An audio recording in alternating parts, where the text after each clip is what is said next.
হাসপাতালগুলোর আইসিইউতে ছড়িয়ে পড়েছে সুপার বাগ। এটা এখন আর কোনো থিওরি নয়, বরং নির্মম বাস্তবতা। আইসিইউতে চিকিৎসা দেয়া হয় গুরুতর অসুস্থ রোগীদের, আর তাদের মাঝে অর্ধেকেরও বেশি রোগী এই প্রাণঘাতী ব্যাকটেরিয়ায় সংক্রমিত হচ্ছেন এবং তাদের ১০০ জনের মাঝে ৯০ জনই মারা যাচ্ছেন। কোনো ঔষধ তাদের জন্য কাজ করছে না। সংকটাপন্ন রোগীরা যেই রোগ নিয়ে আইসিইউতে ভর্তি হয়েছেন সে রোগে নয়, বরং হাসপাতাল থেকে ছড়িয়ে পড়া ড্রাগ রেজিস্ট্যান্ট বা ঔষধ প্রতিরোধী ব্যাকটেরিয়া সংক্রমণে তাদের মৃত্যু হচ্ছে। ICCDDRB সাম্প্রতিক দুটি গবেষণায় এই ভয়াবহ তথ্যই প্রমাণিত হয়েছে।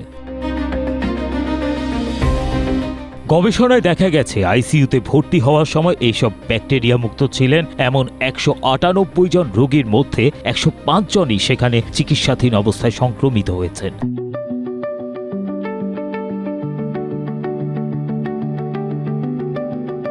যাদের শরীরে এই ব্যাকটেরিয়া সংক্রমণ কালচারের মাধ্যমে নিশ্চিত হওয়া গেছে, তাদের মধ্যে মৃত্যুর হার ছিল আশঙ্কাজনক ৯০%-এরও বেশি। এই ব্যাকটেরিয়াগুলো বহুল ব্যবহৃত অ্যান্টিবায়োটিকের বিরুদ্ধে প্রতিরোধী হওয়ায় এর চিকিৎসা করা অত্যন্ত কঠিন। হোল জিনোম সিকোয়েন্স প্রযুক্তি ব্যবহার করে দেখা গেছে কিছু রোগীর শরীরে এই ব্যাকটেরিয়া শুরুতে সুপ্ত অবস্থায় থাকলেও পরবর্তীতে তা প্রাণঘাতী সংক্রমণের রূপ নেয়। এগুলো প্রধানত নিউমোনিয়া, রক্তপ্রবাহের সংক্রমণ, মূত্রনালী সংক্রমণ এবং ক্ষতের সংক্রমণের মতো গুরুতর রোগ সৃষ্টি করে।